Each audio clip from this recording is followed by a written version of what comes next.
अस्सलाम वालेकुम दोस्तों, क्या हाल चाल है जी। मैं मोहम्मद शाहद। उम्मीद है कि सब भाई खैरियत से होंगे। अल्लाह पाक सबको खुश रखे और आसानियाँ पैदा फरमाए। ये हमारे मेहमान हैं जी, सरगोदा से आए हैं। इनका तारफ़ भी करवाते हैं। नाम दोस्तों? मेरा नाम आतिफ है। आतिफ भाई, हबीब साहब, आसिफ भाई, मोहम्मद अयाज, मोहम्मद इयाज साहब, मोहम्मद मुनीर साहब। ਇੱਥੋਂ ਦੇ ਨੇ। ਇਹ ਸਾਡੇ ਫੇਸਬੁੱਕ YouTube ਦੀ ਯਾਨੀ ਕਿ ਫਾਲੋਅਰ ਨੇ, ਸਾਨੂੰ ਦੇਖਦੇ ਨੇ, ਸਾਨੂੰ ਸੁਣਦੇ ਨੇ ਤੇ ਸਾਨੂੰ ਮਿਲੇ ਨੇ ਇੱਥੇ ਮੰਡੀ ਦੇ ਵਿੱਚ। ਵੀਡੀਓ ਬਣਾਉਂਦੇ ਨੇ ਮਾਸ਼ਾਅੱਲਾ। ਜਜ਼ਾਕੱਲਾ ਸਰ, ਤੁਸੀਂ ਵੀਡੀਓ ਲਾਈਕ ਕਰ ਦਿਓ। ਤੇ ਇਹ ਐਸਐਮ ਮਾਲ ਇਹਨਾਂ ਨੇ ਲੈਣਾ ਫੈਸਲ ਭਾਈ ਦੇ ਕੋਲ ਇੱਥੇ ਆਏ ਨੇ ਲੁੱਟਨ ਮੰਡੀ ਦੇ ਵਿੱਚ। ਤੁਹਾਨੂੰ ਮੋਸਟਲੀ ਮੈਂ ਵੀਡੀਓਜ਼ ਵਿੱਚ ਕਹਿੰਦਾ ਕਿ ਜਿਹੜੇ ਵੀ ਬੰਦੇ ਨੇ ਮਾਲ ਲੈਣਾ ਹੁੰਦਾ ਤੁਸੀਂ ਮੰਡੀ ਜਾਓ।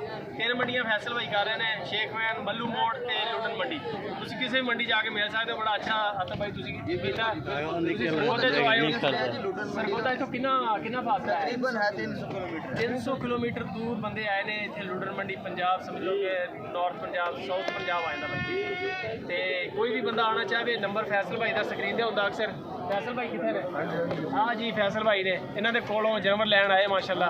घर भी फार्म थे या व्यासन 30-35 जानवर मौजूद ਮੀਆਂ ਚੰਨੂ, ਤਹਿਸੀਲ ਮੀਆਂ ਚੰਨੂ ਦੇ ਵਿੱਚ ਨੇ। तहसील मियां चंद। ਹਾਂ ਜੀ, ਬਾਕੀ ਵੀਡੀਓ ਸਾਡੀ ਦੱਬ ਕੇ ਸ਼ੇਅਰ ਕਰਿਆ ਕਰੋ। ਕੁਰਬਾਨੀ ਦਾ ਸੀਜ਼ਨ ਹੈ। फैसल भाई जिंदाबाद।